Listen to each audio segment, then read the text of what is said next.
Hello， 各位午安。我们刘教授、罗教授，还有他那个教授，线上那个教授都有午安啊。那我们到下午场有我张景弘，我来自于高雄大学啊。那个来为各位主持啊，今天下午的第一场。我们今天下午的那个议题是体教融合发展。体教融合发展，那我们有3位讲者，分别来自于我们的香港高等教育那个科技学院聂慧婷 Emily， 还有第2位是澳门大学的黄水波教授，然后第3位是来自于我们这边本地的那个温州大学赵海波教授。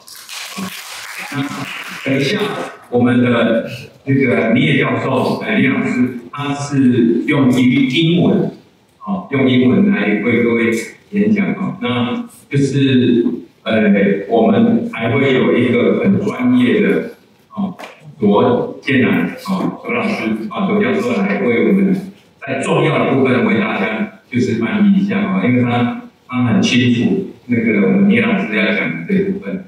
那我们现在是不是鼓掌欢迎我们聂老师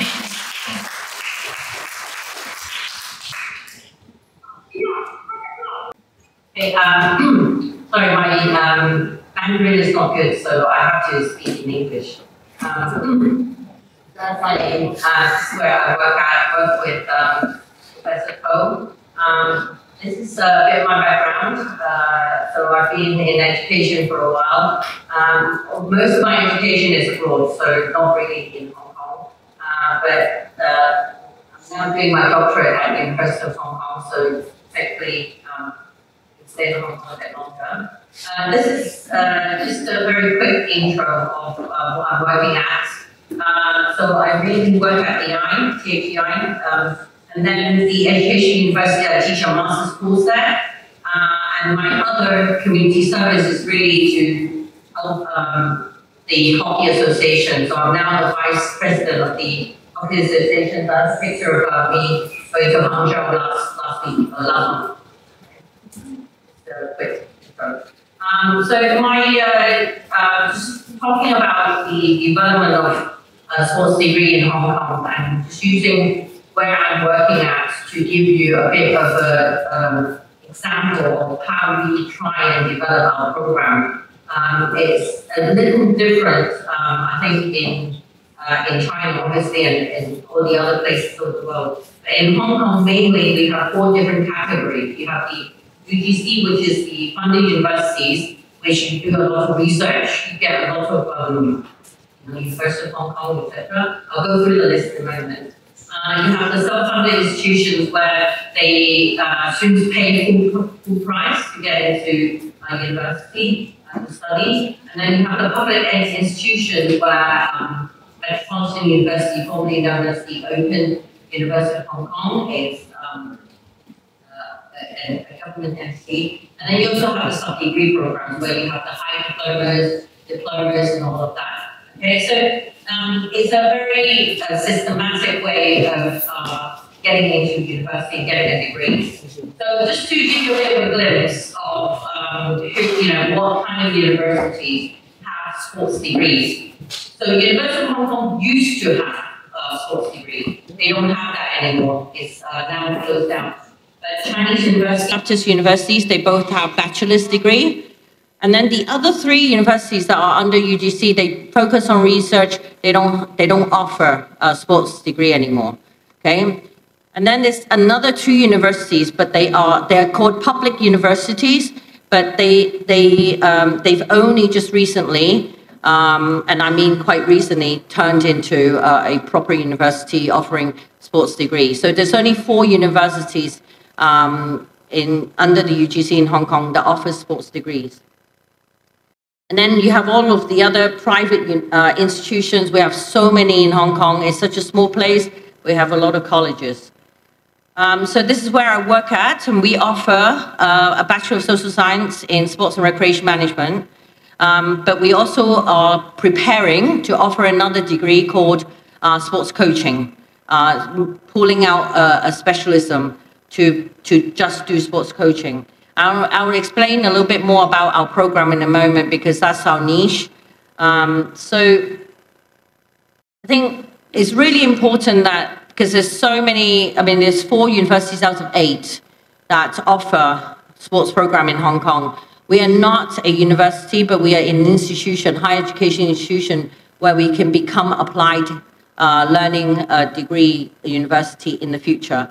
So with our program, we try and find, the special things about it so we can attract the market. There are so many things to study. Why do they want to come to you? So we actually, within 1 degree, we offer 3 specialisms. First and 2 years, they do everything. But year 3 and year 4, they go into the specialisms, the 3 specialisms.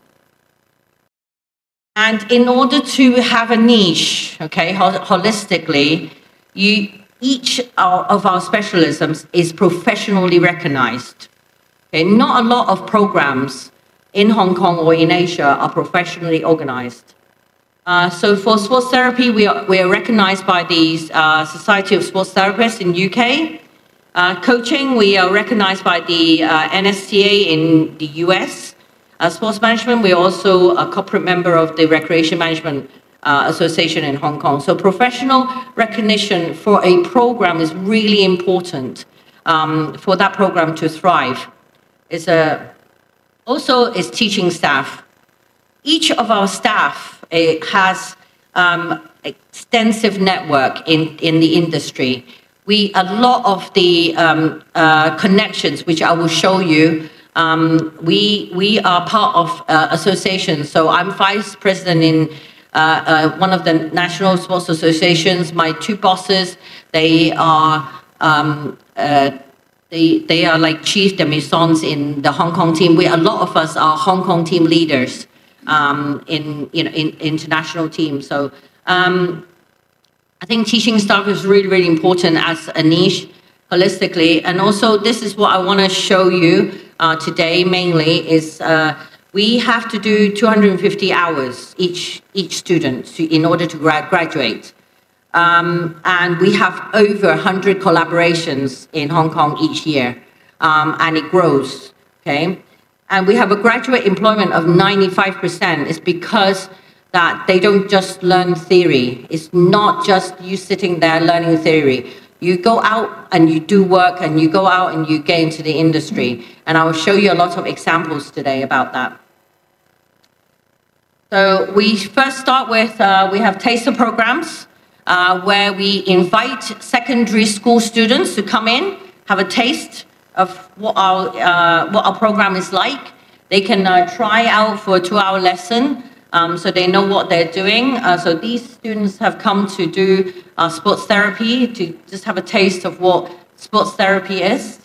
Also, we have other things that's embedded into our program, in our modules. We have so many modules that we do. We have about 10 modules that each year, each student does. And each module, we try and give them life experiences within the actual module. Okay, so here on the left, you'll see that, we've invited a lot of new sports to come in to introduce to our students, so they also become coaches. And then on the right, you'll see that we also have other things like life values and life learning. Why do we want to be, contributing to our sports industry and things like that? So people from important places in Hong Kong. And then other experiences, action experiences. In one of the modules, we go camping, and then we go canoeing, we go do high-low events. So all of these experiences are all within their course, okay? They don't have to pay extra. It's all part of the course.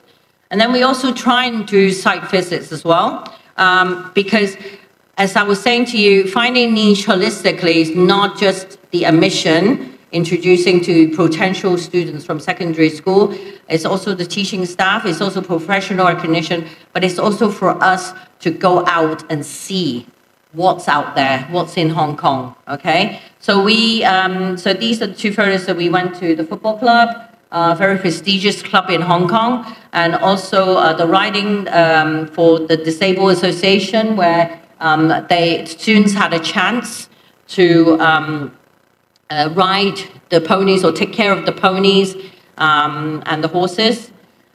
We also go to, with our connection, with the teaching staff connection, we also go to very expensive, exclusive clubs where you normally cannot get into. These clubs, you have, if you don't have connection, you can't go in there. This is an example of the Clearwater Bay Golf and Country Club, where we were able to visit everywhere in the club, and actually some of our students end up working there for internship or working there after they graduate. We actually have a lot of graduates who end up working in the places that we go to. Oh, sorry. So it's not just clubhouses, private, public, residential. We also visit hotels, amenities that has sports facilities. So the Fullerton in Hong Kong, okay, very expensive, 3,000 Hong Kong dollars a night. So we went to visit them and we checked out how they ran sports facilities for their guests. We visited the hotel rooms to see, about the health and safety aspects of things, and the gym room and the swimming pool and all of those things. So these are all embedded into our modules. And then, so apart from our modules, on the side, we also try and collaborate with important entities in Hong Kong, important organizations in Hong Kong.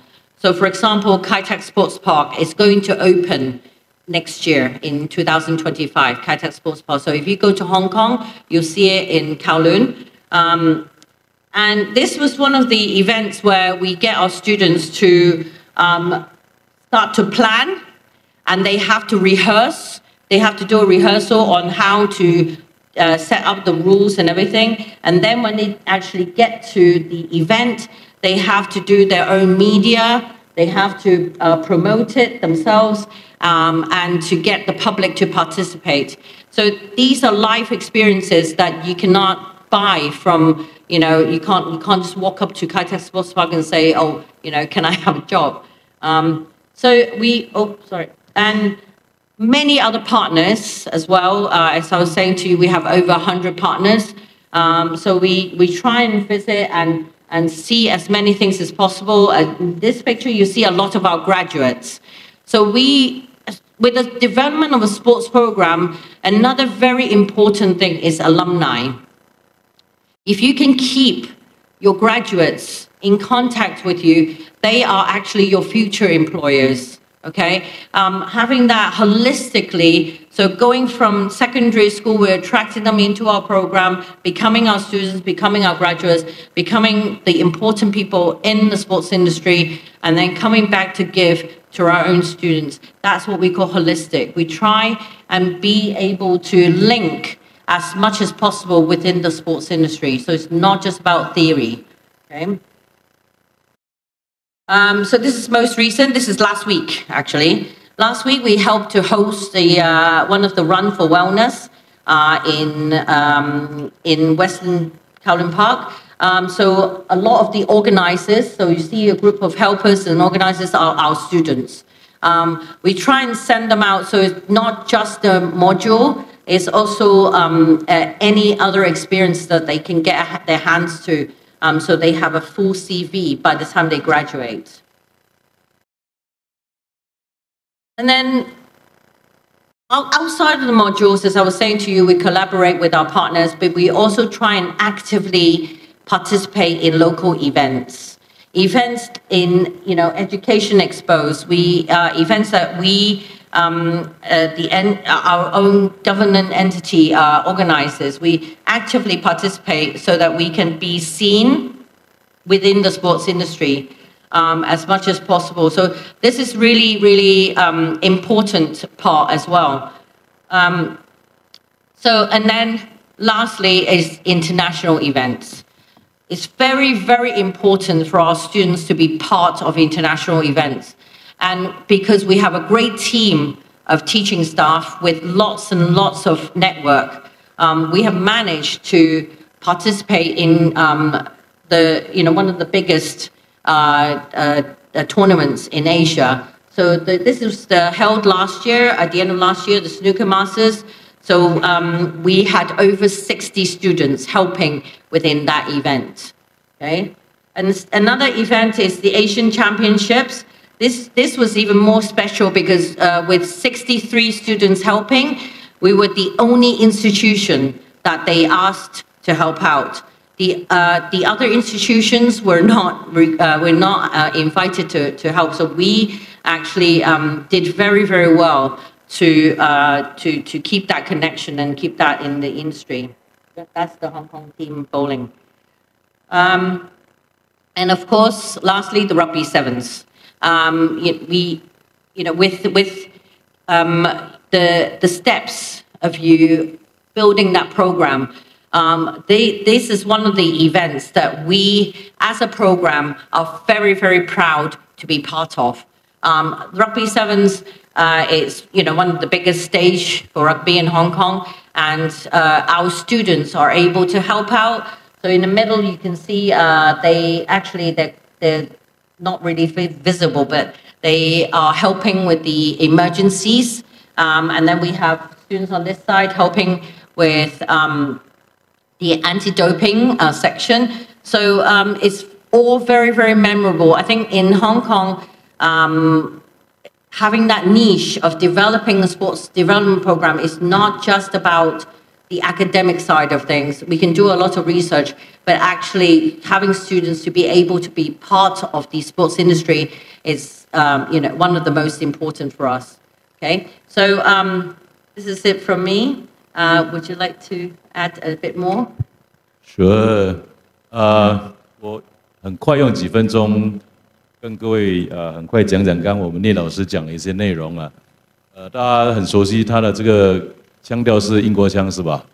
他在英国长大受教育，所以普通话讲得有待进步，广东话却很流利啊。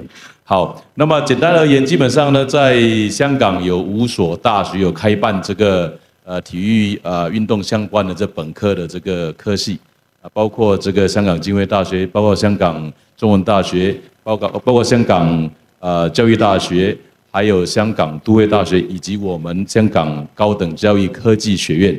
那我们高科院简称啊，那么底下有这个运动跟康乐管理本科学位。那下面的话有三个专业啊，一个是运动治疗，一个是运动教练，一个是运动管理。那我们的师资呢，基本上是非常强大的。比如像刚刚这个聂老师本身是香港这个曲棍球总会的副会长。那我们的另外老师是目前还在杭州，他是这个杭州这个残疾这个运动会的这个香港的代表团团长。好，另外一位老师呢是曾经当我们香港就是这个特别奥运的这个代表团长，所以他本身在香港的一些我们叫做体育总会啊，那么在内地就是体育协会吧，对不对？都这个服务了非常非常久。那我们这3个不同的这个专业里面的话呢，刚刚聂老师也跟大家分享过了，包括像运动治疗啦，是这个英国运动治疗师协会认可的。我们这个运动管理的话呢，是受这个香港的这个康乐管理这个协会的认可，还有运动教练是这个美国 NSCA 他们认可的，所以我们这个课程都是受到全球包括本地的认可。那么在我们学生，我们提供很多的机会，其实我们是强调以这个所谓的专业为本啊，就是说他们学生需要花很多时间去做这个实践的。刚刚有提到，我们至少要有250个小时做实践。那么其实很多学生都超过那个时数了。在不同的领域，有些在运动治疗啦，有些在这个运动教练，有在这个运动管理等等。刚刚聂老师也分享到他们去很多地方，很多不同地方实习，包括像有些是在他们在我们这学习的模式，主要就是说以体验式为主啊。那很多学生他们我们把这些体验式的这个内容都把它融合在整个课程里面的，所以那是课程的一部分。那么比如说有些时候要搞活动，那搞活动是整个课程的一部分之一啊。那么还有很多的这个我们本身学校这个学系跟我们业界的这个关系是非常非常密切的。那么有很多学生的话呢，都有很多机会到这些地方去做实习。刚刚有提到我们一些本地的主要赛会，包括国际赛会，包括刚刚谈到的这个所谓的香港的这个桌球大奖赛，大家可能没听说过。这个桌球运动一般来说的话呢，你顶多是一两千个这个观众在看吧，没有的，在香港的红馆有7、8千个这个观众去看这个桌球的大师赛，对不对？那是非常，那我们学生也在那边做这个帮忙实习。另外像譬如说1月份刚结束的这个亚洲保龄球锦标赛，我们60几个同学都全力去那边给他做支援，尤其是当他们所谓的这个liaison officer， 就是那个联络官嘛，联络员有在现场帮我们工作。当然还有大家都知道这个香港这个7人橄榄球，那每年都会每年都会这个举行啊，那学生都要去那边参与。所以他们很多实战的经验，那包括很多我们有跟一些体育总会合作了，那我们的这个相关老师、相关学生、老师大的学生会亲临到他们这些地方去做这个实习操作。所以我们的这个学位是非常应用型的应用型。所以有些学生的话，他们基本上呢毕业之后可以直接到那个地方去做同样他以前服务过、实习过的公司呢工作。那当然还有一些我们可能我们一般上去不了的地方的话，他们都有机会去，包括像刚提到的这个清水湾这个高尔夫球俱乐部，我们很少人可以进得到的，因为我们有他的联系，他们可以直接里面参观他们很多相关的设施、运动设施都可以去看到包括像那个弗乐登酒店也是一样，他们有很多像只要跟体育运动相关的，包括他的这个健身房啦、游泳池等等，我们学生都可以去那边做这个实习，所以机会非常多。然后呢，明年我们香港的这个启德体育园也会开幕了。其实，在开幕之前，从之前1、2年到现在，我们学生都跟他们做很多的这个配合跟这实习，所以我们很希望说，他明年开幕之后，有些这个所谓的校友可以去那边工作，那我们的这个学生有更多人去那边工作。刚刚练老师提到一点非常重要，就是说我们跟我们这个科系毕业生呢。保持了非常紧密的这个关系，这非常重要的。因为呢，很多时候像其实我们很多，特别是运动治疗这一块，有很多这个毕业生本身就创业开了这个运动治疗这个诊所，那也同时间呢，让我们很多学生来这地方做这个实习。所以我简单介绍这么多，刚刚好时间刚刚好啊，谢谢。谢谢。